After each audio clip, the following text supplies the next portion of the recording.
Don't just squirm when you get introduced like that. Sit in your chair and feel kind of uncomfortable, but thank you very much for that great introduction. And I have to say that I'm humbled and I'm honored to be here with all of you. It's incredible to think about this conference and the nature of it being something that only Penn Staters can come to, and yet you can fill a space this large. It really shows a kind of commitment to teaching and learning with technology that I think is really impressive. So thank you for the opportunity to be here. For those of you who have your laptops or iPhones or other device, this is the hashtag that we're using on Twitter today.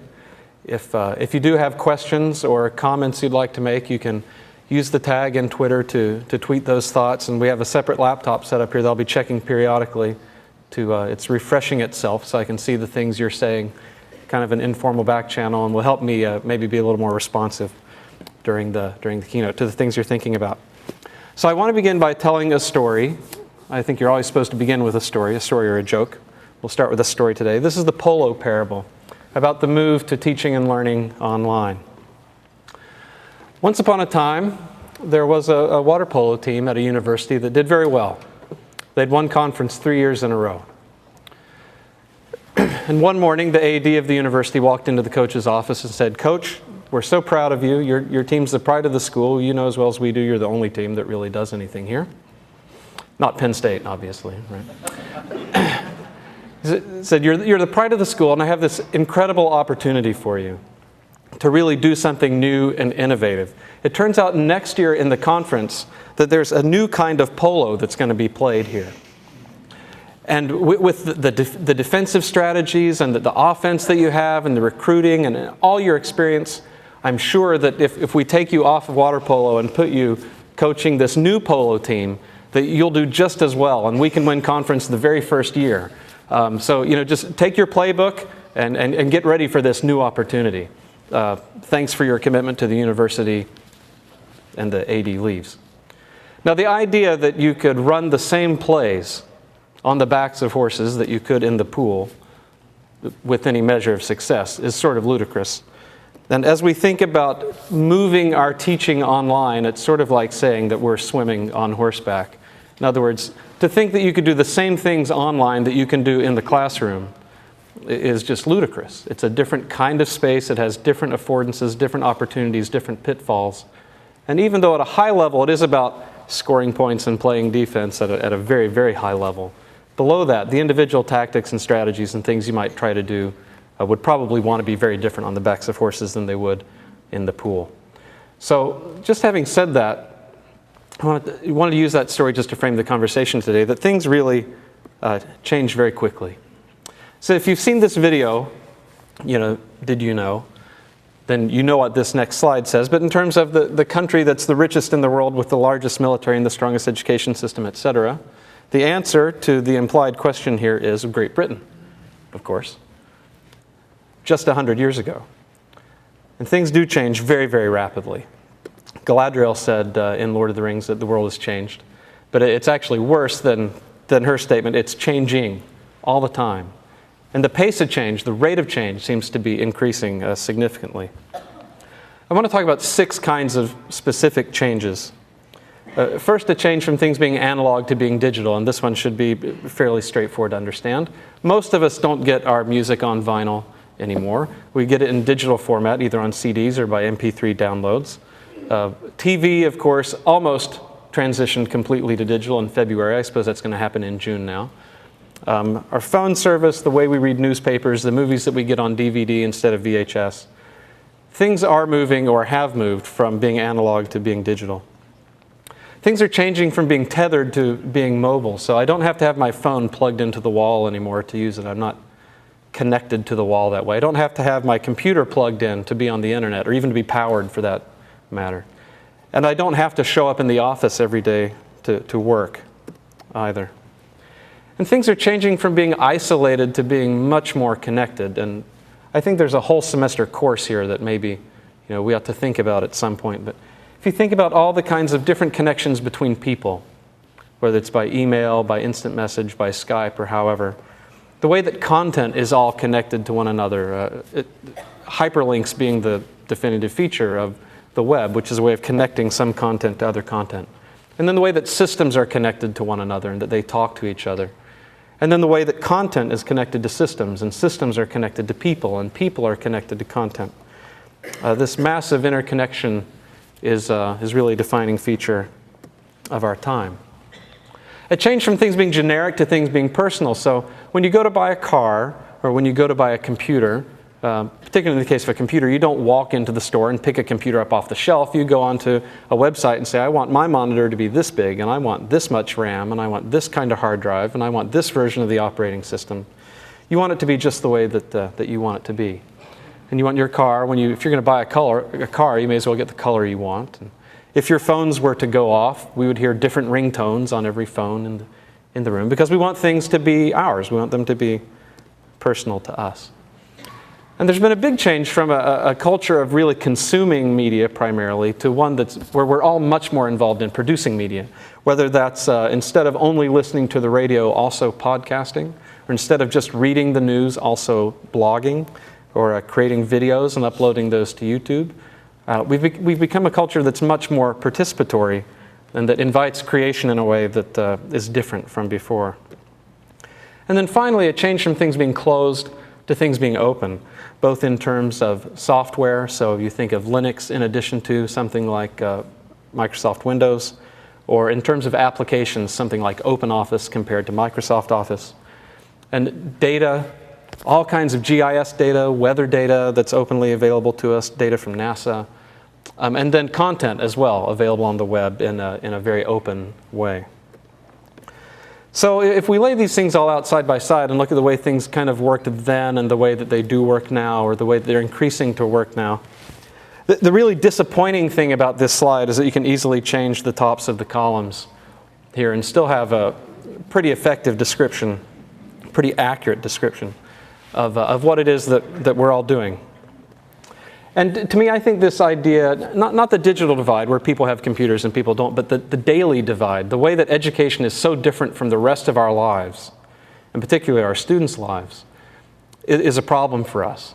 You know, they come expecting a certain kind of experience based on the experience that they have with government and with business and with other things in their life.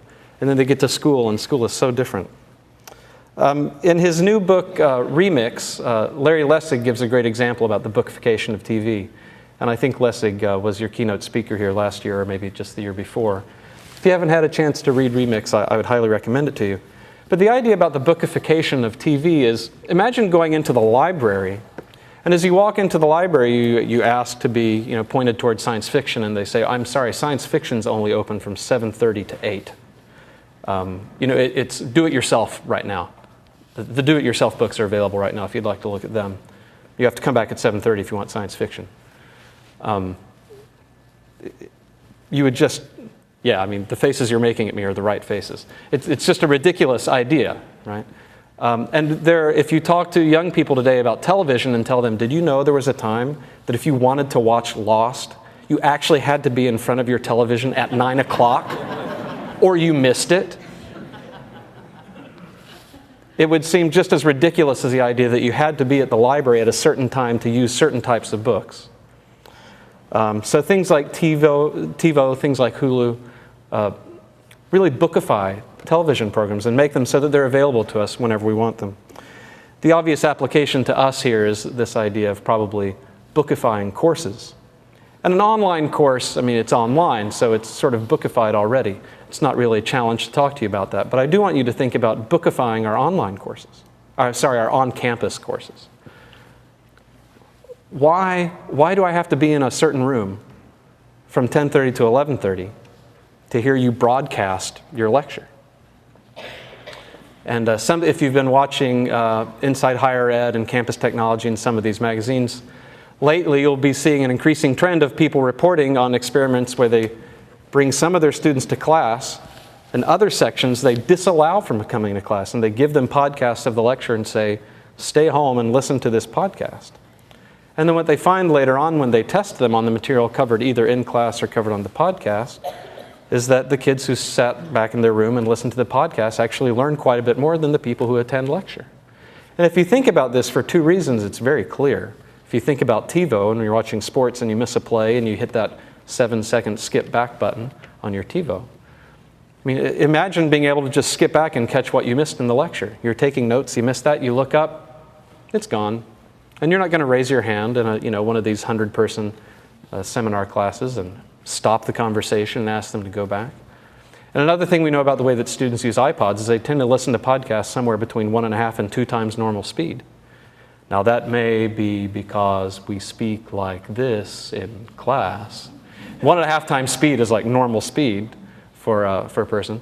But when you listen to it 1.5 or 2 times speed, you tend to attend to it a little more. So if you're attending more and you can go back and listen to the things you missed a second, a third, or fourth time, it shouldn't surprise us that those students that have the bookified version of the course tend to do a little bit better.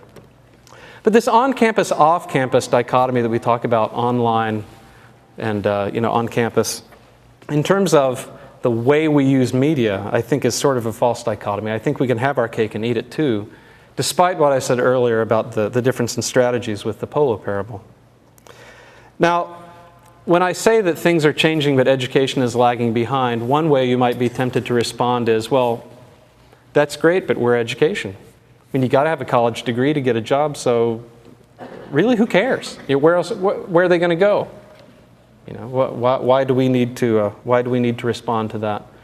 Because historically, we really have had a monopoly position in terms of providing access to the kinds of education and the kinds of credentials that get students better employment, that get them any employment at all in some fields. But this monopoly that we've enjoyed is really being pressed hard in a variety of ways. If you think about why students come to the university, I think they come for at least 4 reasons. I'm sure there are more reasons than the ones on this list. But they do come for access to content, whether that content is teaching materials, the textbooks and the notes and things that you put together and provide to them. But they also come for research, the access to the books in the library and the journals and those collections of databases. They come for access to support services because you and I both know that there's no textbook around that as you're reading through it, at some point you don't have a question, that you want to turn to another human being and say, I've read this 3 times now, I still don't get it. Can you explain to me what this means? Or they want to know which course they should take first, what sequence they should do things. And they need these kinds of support. Obviously, social life is a huge reason that people come to university. And then they want to earn a degree. They want this credential that gets them a job, that is some third party, supposedly objective third parties, guarantee to the employer that, yes, this person does know the things that they claim to know. So if we look at these one at a time, if you think about content and the access to content that students gain by coming to the university, and you look around at things like MIT OpenCourseWare, at things like the Public Library of Science or archive.org, Google Scholar, there are a variety of places that students can go these days where they can get free and open access to really high quality, either instructional content or research content. They don't have to come to us anymore for that. If you think about support services in terms of a student getting their question answered, there are a dozen places that they can go, dozens of places they can go to do this as well. If you've never used Cha-Cha, it's absolutely brilliant. You just take out your phone and you text message a question to the Cha-Cha number, and 60 or so seconds later, some person using Google and some array of tools in a back room somewhere has found the answer to your question and texted it back to you at no cost to you. So go ahead and get your cell phones out. I know you're going to do it. Don't hide them under the table. Just pull them out and try it.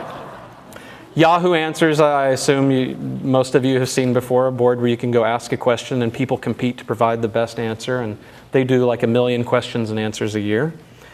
There's some really great research in 2007 out of the University of Maine about Rate My Professor that professors tend to hate. But it turns out that the data on ratemyprofessor.com, when compared to the smiley sheets that students fill out at the end of course, actually correlates at around 0.65, 0.7 level.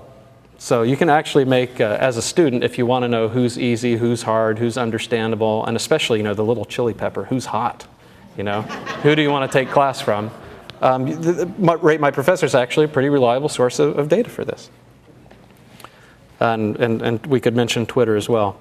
So social life almost goes without saying. I'll just say Facebook, I'll say MySpace. Dana will tell us more about social networks later in the day.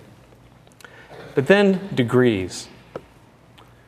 You might think, well, there might be places they can go for content. Well, there might be people they can ask their questions to. Well, there might be places they can meet other people and socialize, but we have the degrees. Well, it turns out that there are places that people can go and other kinds of things they can get than an undergraduate degree, particularly the examples here in the technical area. So if you are a Microsoft certified systems engineer, or a Red Hat certified engineer, or a Cisco certified network administrator, if you have one of these credentials and you're competing for a network administrator job versus somebody with a bachelor's in computer science, guess what? You're going to get the job because these credentials are more valuable in that particular kind of employment. And there are other areas emerging that we could talk about where there are credentials that compete either well or better than. They compete very well with undergraduate degrees. We don't have a monopoly in this area anymore either. So to wrap this all up, everything that we provide as a university is being provided by someone else. This wasn't the case before. And it tends to be the case that when institutions specialize on just really getting your questions and answering them, or just providing you with access to research content or something, when an institution specializes, it tends to do a better job than the generalist in terms of quality, and it also tends to be able to provide that service at a lower cost, because that's all they do. They really focus and they hone in. Now, higher education, on the other hand, has had an average tuition increase in cost of like 76% over the last 10 years. And in terms of our quality, if you haven't seen this video of a vision of students today, I'd highly recommend it to you. 115 people is my average class size. So as we look around us and we see industries either completely failing or on the verge of failure everywhere, whether it's automobiles or insurance or banks, what makes us so snobby as to think higher education is immune to everything else that's going on around us? Because if I won't, but if I ask by show of hands, who in here really feels that your university's existence is actually threatened by what's happening in the economy? I doubt very many of you would actually raise your hand. But I will tell you that there is no bailout coming for us. What is coming for us is double-digit budget cuts. They're probably already here, and we will probably see them again. So there's no monopoly for us any longer, and there's no bailout coming, so we may actually have to behave like other people that exist in competitive markets, and we may have to innovate. We may have to change what we do in order to stay relevant. Now earlier, I went on this left to right to saying that education is lagging way behind. And you may have thought to yourself, well, what about e-learning though? I'll say to you that e-learning was really innovative 15 years ago. Okay, but if you think that web-based courses, which we were doing in '95, are your response 15 years later to everything that's happened on the internet, everything that's happened with the social web, if e-learning is your response, I think we're kidding ourselves. If we look at e-learning in terms of these changes, it's true that e-learning is digital, and it's true that I can stay at home in my bunny slippers and do it. I can be mobile. But e-learning is famously more isolating than even an on-campus class, where you at least have informal interactions with other students in the hallway, before and after.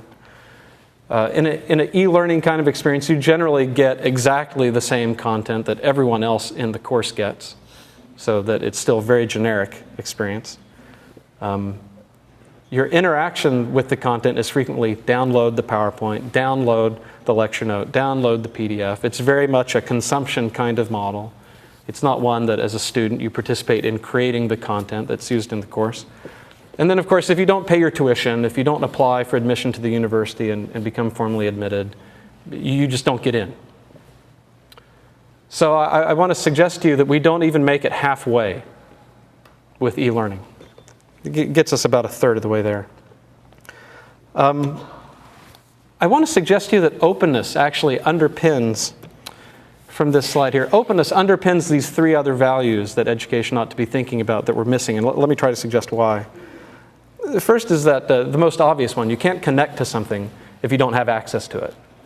So if you have a student that took a math course a year and a half ago, and you're getting ready to teach them a principle and you'd like them to go back and review that, I believe Penn State's an Angel user, right? So if that course has been blown away out of Angel, then what are you going to connect them to?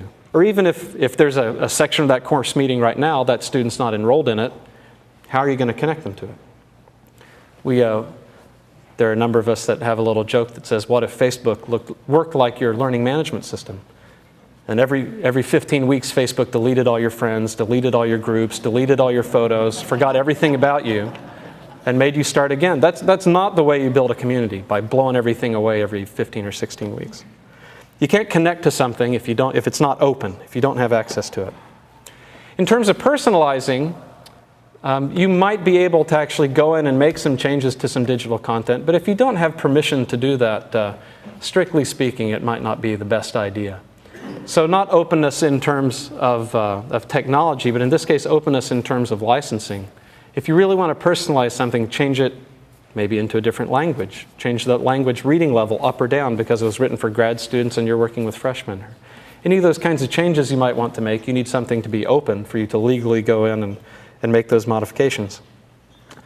And this may be the most subtle one of all, but if there's no outlet for your creative work, if there's no place that you can go to share the things you're doing with other people, it can be really difficult to get motivated to produce creative work. So for example, 4 or 5 years ago, who in the world was producing video?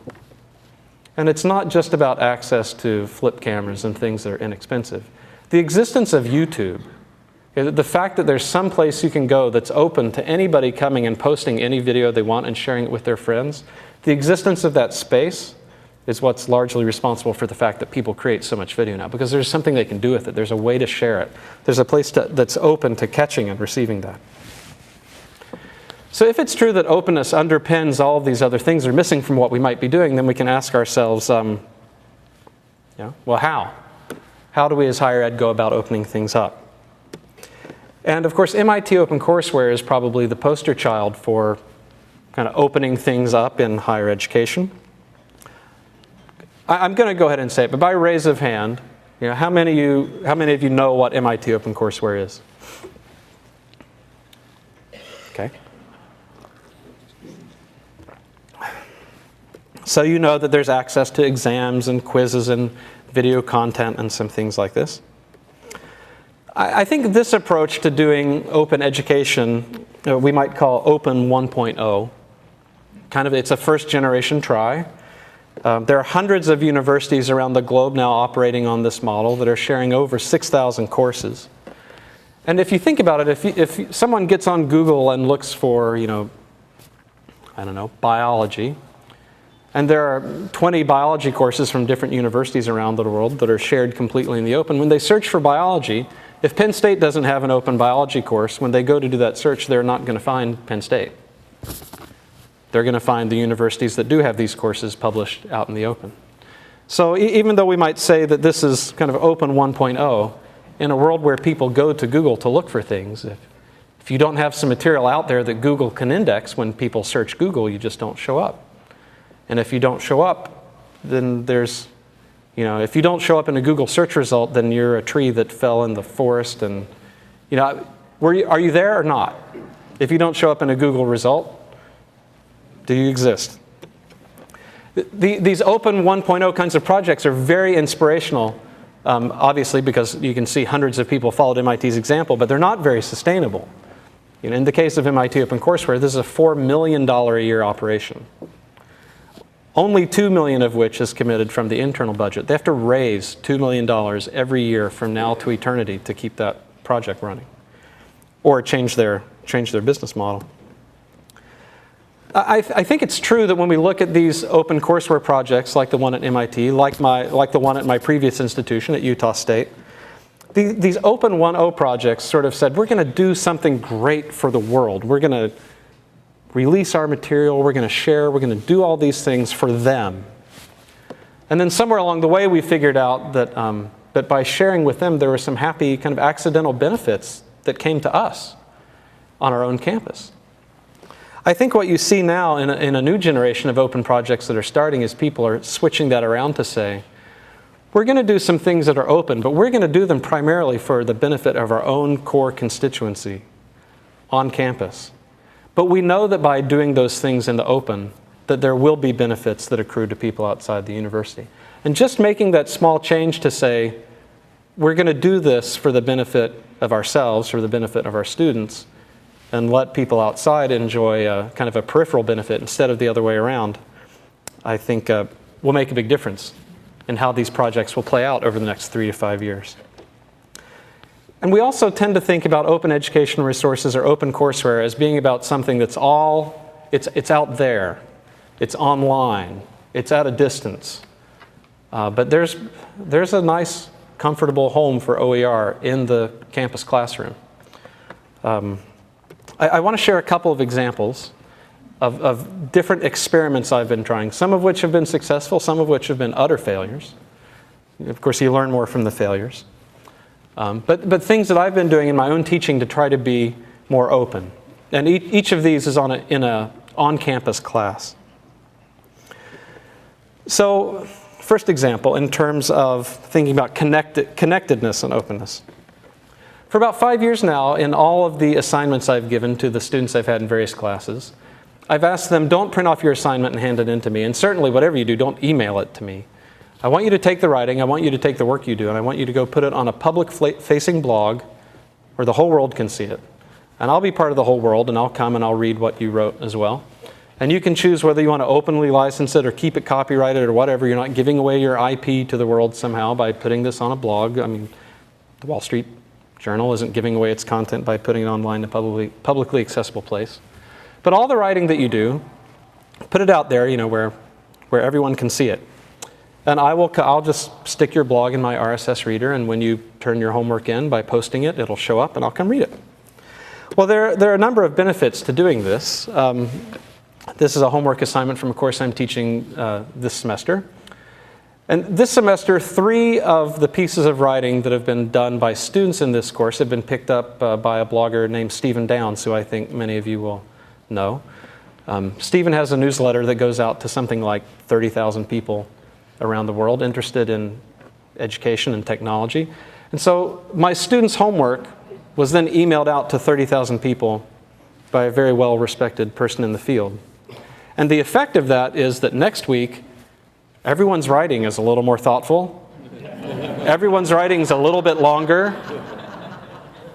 And there's no kind of threat I could make to make that change in quality happen. There's no kind of cajoling or persuading or anything I could do to make them really be more thoughtful about how they write, other than demonstrate to them that their writing is actually part of this larger global conversation, that their peers are going to read it, that other professionals are going to read it, and they want to represent themselves well. That one simple change of being a little bit more open has had a huge impact on students and the kind of work that they've done. So that one's a success. Now, in terms of personalizing, this one's been a massive failure. For several years now, I've put my syllabi into a wiki. And I've invited students. The syllabus is in a wiki. If you want to talk about something other than what I've proposed for us to talk about, if you want to talk about it in a different order, if you want to weight the assignments a different way, I'm open to talking about all these things. I've taken a first stab at the syllabus. I think I did a pretty good job. I have a PhD, et cetera, whatever. Okay, I think I did a pretty good job, but if the syllabus is in a wiki for a reason. Let's change it around. Let's do things with it as we go based on your interests. In 5 years, I don't think I've ever had a single student make a change to the syllabus. And I don't know if it's some weird power dynamic thing we have going on because I'm a teacher and they're a student or what. But I have yet to crack the nut on this one. In terms of creating an openness, a couple years ago, I taught a course about the design of learning objects, reusable educational materials. And pedagogically, what I really wanted to do in this course was I wanted to bring in 5, 6, 7, 8 different kinds of people and set them around a table and have them argue with each other and have the students just kind of sit back and listen to that argument happen. If you've been involved in the learning objects world at all, you know that there are technical standards perspectives on the way learning objects work. There are instructional design perspectives on the way it works. There are perspectives of people that work at the curriculum development companies that produce and try to sell these things. There are all these different perspectives, and I really wanted students to hear those arguments. But I couldn't figure out a way to get 9 or 10 people to come to my class twice a week for 15 weeks. So over the summer I said, to myself, well, let's produce a script for something like a sitcom that will just involve those 9 people sitting down and having these arguments. So I went through and I made up the cast of characters, and I spent the summer sitting in the office at my house writing, basically this sitcom, laughing whenever I thought of something extraordinarily clever. My wife poking her head in the door and kind of shaking her head at me. Who laughs at their own writing? So I put this online, and again, I put it in the wiki because I thought, I'm sure at some point I missed a period or misspelled something, and the students will correct that. And what ended up happening was about the 3rd week of class, as I was rereading the stuff that I had written over the summer, trying to get ready to come into class, I found there was a new character in my sitcom that I didn't recognize. And the graduate students had said, hey, we haven't represented the public school teacher perspective here, and a couple of us have that kind of experience, and it needs to be represented in the conversation because they actually have some interesting things to say. So they didn't talk to me, they didn't ask permission, they just got in the wiki and started writing in this new character. And at that point, students were actually participating in producing the core instructional materials for the course that other students were reading, that they were being graded on, that their assignments were being done from. And to me, this is just a classical example of what happens when you're open. You think you know that certain sorts of good things will happen. But to the extent that you're open, you actually allow a wide range of other things to happen. And the unintended things, the unanticipated things, are always the most interesting. And of all the experiments I've tried, this is far and away my favorite example of the way openness has really had an impact on what happens in my classroom. So each of those examples is probably 2.5 or 3 years old at this point. About 2 years ago, I asked myself, okay, I've been doing this for a while now. I've tried some things have worked, some things have failed. What could I do to be even more open? Because I've seen now that when I was really open in this one way, this incredible thing happened where the students got in and started co-producing the materials and writing in these other characters. Because then they added a graduate student perspective at some point along the way as well. And I thought, what can I do? How can I be even more open? So I started emailing friends I had at different programs like mine around the country, and I said, I'm going to teach this course called Introduction to Open Education. There's not another course like it taught anywhere. And if your students would get a kick out of taking this course, I'm going to be teaching it in a classroom, but all the materials are going to be available online, out in the open for free. And I also have all my students do all their writing out on a blog, for free, something that's free and open. So if you've got a student that would like to take this class, just have them register for an independent study with you. Send them over here. They can do the reading, do the writing. I'll look at their work, and at the end of the semester, I'll send you a grade. And if you're comfortable with that, then we don't have to do all this cross-registration and trying to figure out how they can register for credit at my school and how they'll transfer to your school and all these other kinds of things. And so we had 8 students in the class at USU. We had about another 10 around the US that signed up for independent study with a professor at their school. But then I thought, well, as long as I'm doing this, let's just really open it up. So I went on my blog and I announced to the world that, hey, I'm doing this course this way, and if you want to follow along, you're more than welcome. Come onto the wiki and put your name here and put the link to your blog so I know where you are and what you're doing. And we ended up with about 60 people from all over the world participating in this course. There's a whole cohort of people from Italy. There was another cohort in Spain. There are folks in Asia. I didn't know how that would work. And to be honest, I was a little nervous about how much time it was going to take to look at all their stuff when there were 60 people involved. But it turns out that when all the writing is in the open and you're assigning them to look at each other's stuff anyway, they do start to kind of self-manage at some point. And I found that I was looking at things they were writing, kind of highlighting the best 2 or 3 things from the week. And maybe one of them was from the students in my on-campus class, and maybe some weeks none of them were. In fact, this group from Italy at the end of the course got together and wrote and published a peer-reviewed article about their experience in the course, and then sent me the article. But the richness of the conversation, and of course there were fun issues around English as a second language that everybody enjoyed, and they were practicing their English, and that was a benefit to them in addition to learning about open education. But to hear the Italian perspective, to hear the Greek perspective, to hear the Spanish perspective, to hear the Chinese perspective was something that my students never, ever, ever would have been able to do in any other way. And if you talk to them about the benefit that accrued to them from these other people being involved in the class, they'll tell you it was fabulous. And it was another kind of unintended consequence of the kind of good things that can happen when you're just really open. So toward the end of the class, I received an email from Antonio Fini, who is kind of the leader of the Bandit group in Italy. And he said, we've been through this course, we've done all the work. What are we going to have to show for it? Is there any way we can get something? And I said, well, of course you can't get credit. You're not admitted to the university. You can't do whatever. What I'll do, though, is I'll make a certificate that doesn't have the university's name on it anywhere, but it says, congratulations, Antonio, you completed Intro to Open Education, and I'll sign my name at the bottom. And he said, really? That's great. I'd love that.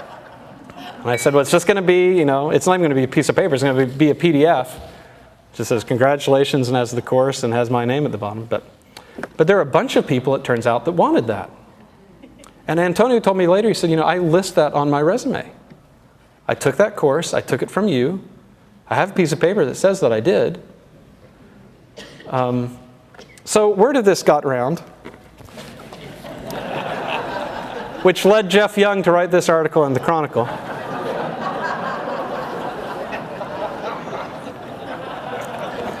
Which my administration enjoyed thoroughly.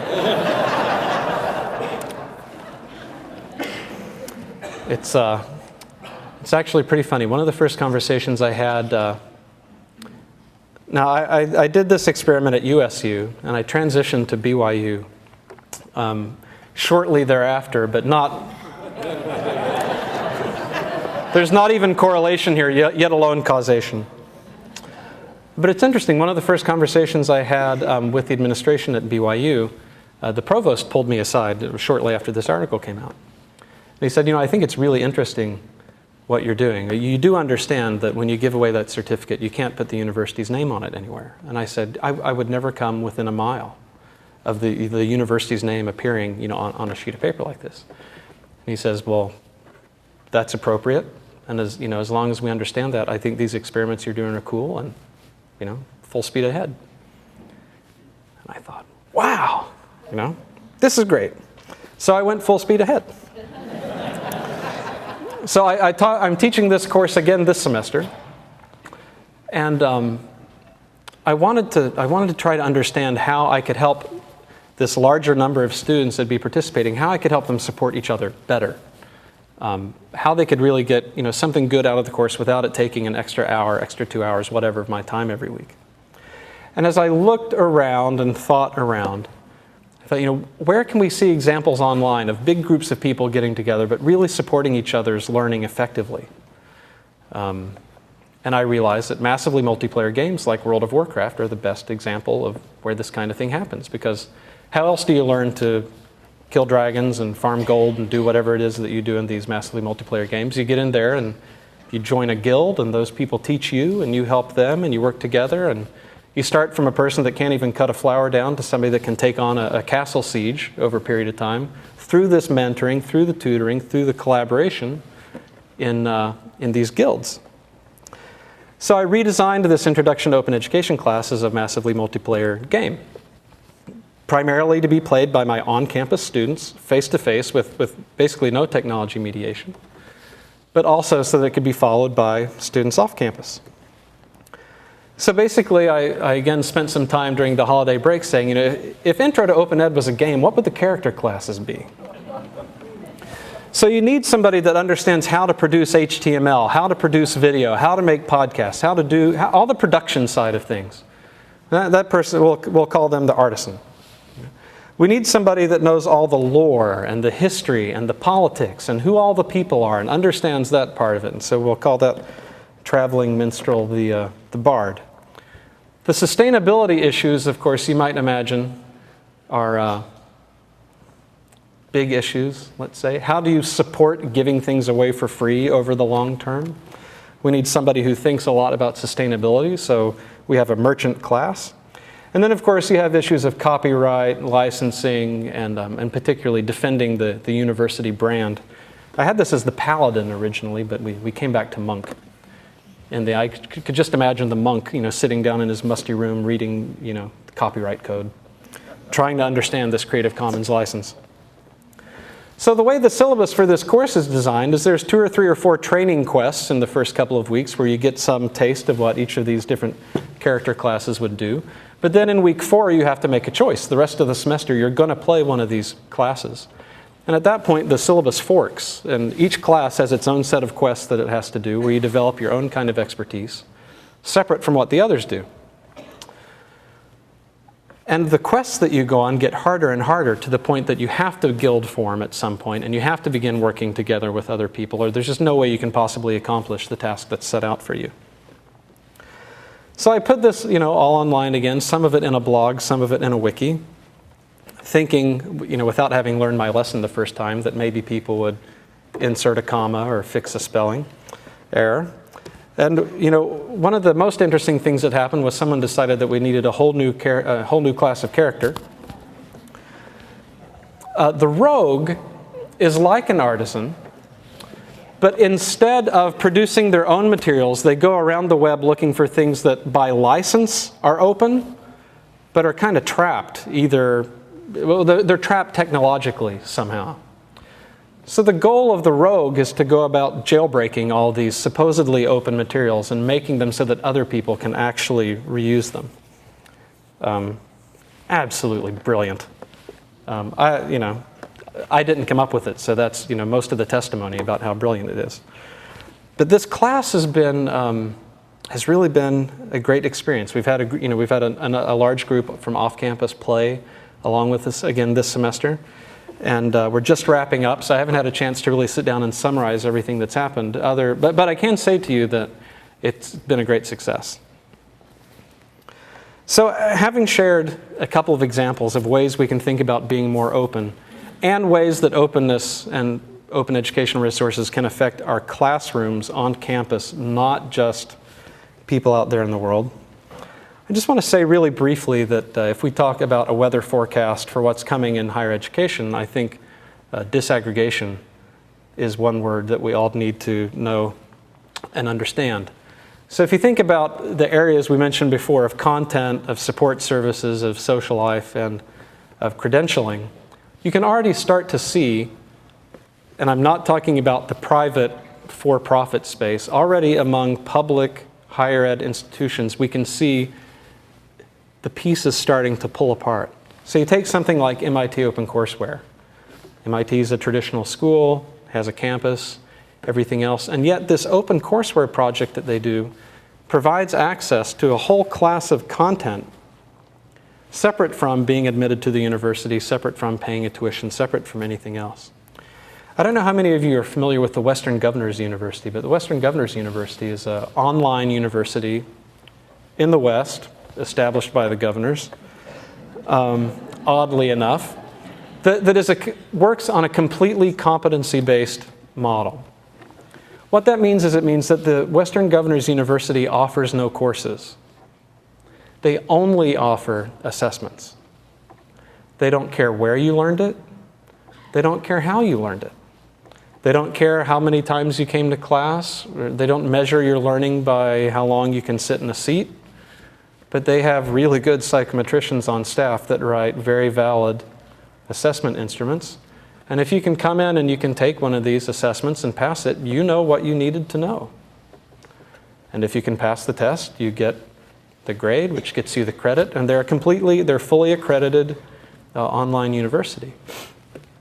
Now, if there's a test you want to take that you can't pass, then given the nature of the involvement of the governors, WGU can refer you to Utah State or to Idaho State or to UW or someplace else to go take an online course from them to get the preparation you need.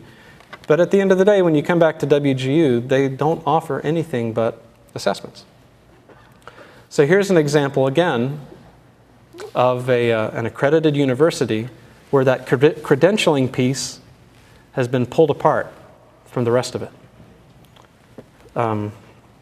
So in a world where content, now if we talk about the for-profit providers and the other innovative things that are happening in the space, the story gets even more interesting. I'm trying to be conservative in what I'm talking about by talking about more traditional institutions of higher ed.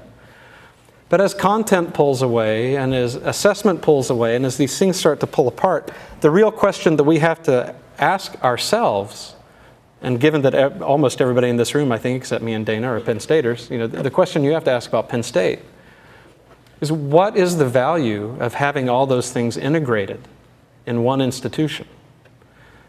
If it's true that different people can take the content and the support and the assessment and whatever, and they can do those separately and focus on them, and through that focus maybe do it at lower cost and maybe do it at better quality, then if you want to keep, if you want to keep the university in a way looking like it does now, you have to be able to tell this story to your potential students. What's the value of what's the value of a general practitioner as opposed to an oncologist? Why come to a place where all these things are bundled together? And I don't pretend to have the answer to that question for you. I think I'm barely starting to understand what it is for Brigham Young.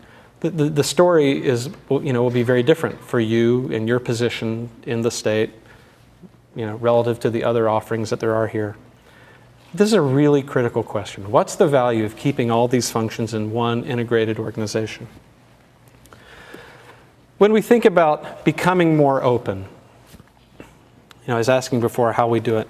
It should be pretty clear that if one guy like me can run all these crazy experiments just with some wikis and blogs that are out there available for free to be used, that opening isn't a technology problem. Being more open, allowing more connectedness, allowing students to participate and be creative and co-create with you. In fact, not only is technology not a problem, but as we look around, the technology that we need is either open source or being hosted for free by someone else at no cost to us. So the technology is there.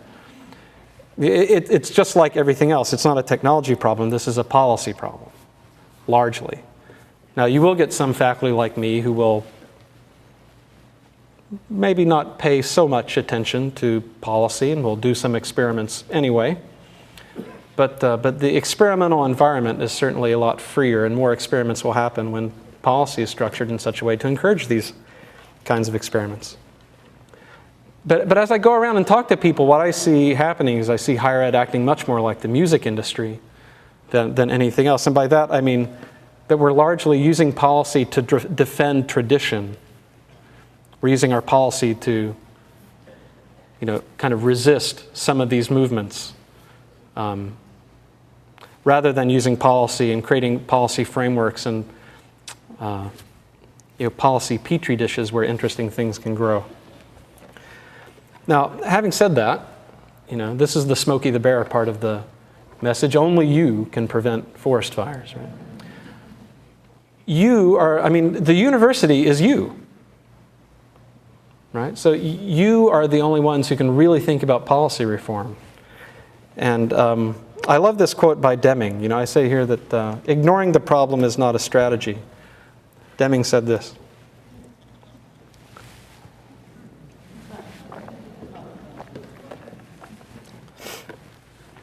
What happens if we don't change? If we don't change, student learning may suffer. If we don't close this daily divide between the rest of their lives and the ways that we work with them, it'll be increasingly hard to reach them. Okay?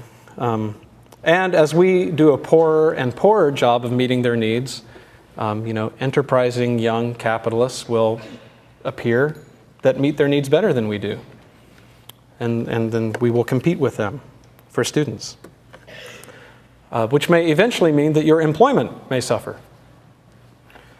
When people go to Google and they look for the course that they want to take and you're either not there at all or you're on page 24 of the results, then your employment may suffer. Now, in Eliot's retelling of Becketts' experience here toward the end of his life, as he's waiting for the knights coming back to take him, he's trying to decide if he should run, if he should stay.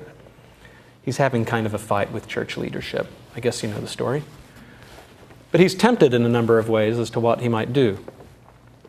And the last temptation that is suggested to him is just stay here. The knights will show up. They'll cut your head off. You'll be a martyr. You'll go straight to heaven. And then you'll be a martyr looking down at the king as he's crackling in the flames. And, you'll get the last laugh. And this may be the only thing I remember from high school English. Beckett says to himself, this last temptation is the greatest treason, to do the right deed for the wrong reason. So let me suggest to you that as you think about being more open and you think about innovating, please don't do it to avoid this doomsday scenario of possibly bad things happening to your institution. Please do it to fulfill the sacred trust that you have as a teacher. I'm highly encouraged by this, the prominent place that OER seems to have in this draft of the current strategic plan. I hope that you'll take advantage of that. I hope that you'll leverage it. I hope that you'll do a variety of useful things for your students. And when you do the right thing for the right reason, then good things will happen. Thank you very much.